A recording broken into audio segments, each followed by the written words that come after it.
So guys, first mistake जो usually लोग करते हैं वो है पोस्चर की, यानी कि गलत पोस्चर रखते हैं बाइसेप कर्ल्स लगाते हुए, चाहे आप डंबल से लगा रहे हो चाहे आप बारबेल से लगा रहे हो। तो फॉर एग्जांपल अगर आप डंबल से लगा रहे हैं बाइसेप कर्ल्स, तो आपका पोस्चर सबसे पहले आप फिक्स करेंगे बॉटम टू टॉप, यानी कि पहले आप लेग्स अपने फिक्स करेंगे स्टेबल, उसके बाद आपका core tight, then chest up और अपने एल्बोज़ को आप फिक्स करेंगे एक जगह पे। तो ये आपका करेक्ट पोस्चर है बाइसेप कर्ल्स शुरू करने से पहले।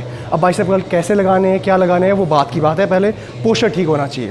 पोस्चर गलत होने की वजह से कुछ लोग इस तरह से लगाते हैं बाइसेप कर्ल्स, कुछ लोग इस तरह से लगाते हैं बाइसेप कर्ल्स, तो ये दोनों पोस्चर गलत हैं।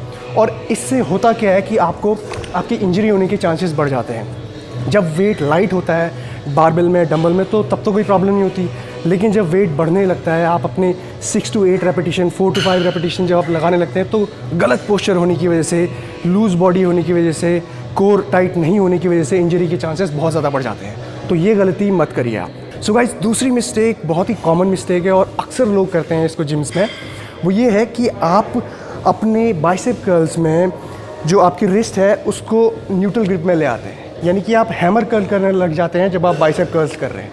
तो उससे क्या होता है कि जो टेंशन है जो आपकी बाइसेप में रहनी चाहिए वो बदल के आ जाती है आपकी ब्रैकियोरेडियलिस, यानी कि आपके फोर आर्म्स और आउटर बाइसेप में।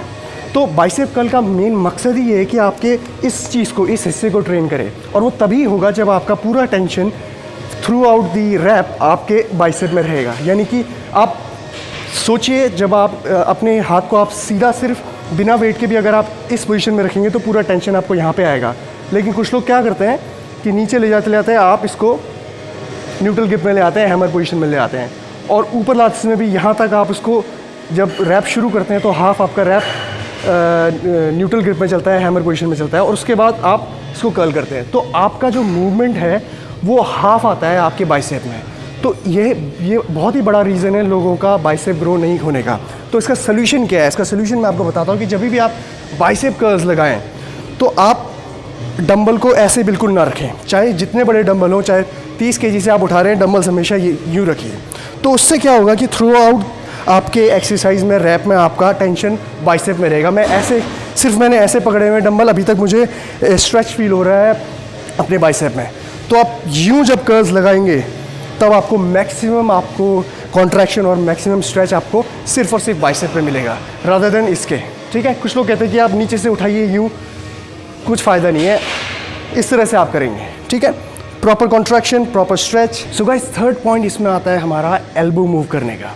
अब अक्सर लोग कहते हैं कि आपको एल्बो मूव नहीं करना है बाइसेप जब आप लगा रहे हैं, तो मैं यहाँ पे कह रहा हूँ कि आपको एल्बो मूव करना पड़ेगा अगर आप अपने बाइसेप में सही कॉन्ट्रैक्शन चाहते हैं।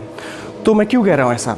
और उसका रीज़न ये है कि जब भी आप बाइसेप कर्ल्स लगाते हैं तो आपका एल्बो लॉक होता है, आपका शोल्डर जॉइंट लॉक होता है। ठीक है, तो जब आप कर्ल्स लगाएंगे इस तरह, तो आप अपने डंबल को इससे ज़्यादा ऊपर लेके नहीं आएंगे और इससे ज़्यादा नहीं ला पाएंगे, और इससे ज़्यादा कॉन्ट्रैक्शन आपको नहीं मिलेगा। तो जब आपको एल्बो मूव इसीलिए करना पड़ेगा क्योंकि जब आपका रैप ख़त्म हो रहा है, अगर आप मूव करेंगे अपना एल्बो तो आपको मैक्सिमम कॉन्ट्रैक्शन मिलेगा यहाँ पे, और ये करना बहुत ज़रूरी है। जो लोग आपको ये बोलते हैं कि एल्बो मूव नहीं करना है, एल्बो फिक्स रख के करिए, वो खुद जब एक्सरसाइजेज लगाते हैं एल्बो मूव करते हैं अपना। ठीक है, बाइसेप चाहे वो आप बार से लगा रहे हो चाहे आप डंबल से लगा रहे हो, आपका एल्बो मूव होना बहुत ज़रूरी है, लेकिन रैप के एंड में। ठीक है, तो जिस तरह से आप लगा रहे हैं ये यूँ नीचे से आपको अपना एल्बो मूव नहीं करना है। ध्यान रखिए, ये बहुत ही छोटी सी बात है, लेकिन आपको इस चीज़ पे ध्यान रखना है, आपको यहाँ से मूव नहीं करना है। यहाँ से आप मूव करेंगे तो आपका जो शोल्डर जॉइंट है ये आपका काम करने लग जाएगा, शोल्डर काम करने लग जाएगा, आपका जो आपका फ्रंट बेल्ट है ये काम करने लग जाएगा, लेकिन आपको इसको लॉक करके रखना है। ठीक है, और आपको अपने एल्बो जॉइंट को रैप के एंड में मूव करना है ताकि आपको मैक्सिमम कॉन्ट्रैक्शन मिले पीक में। बारीकी वाली बात है, इसको ध्यान देना है।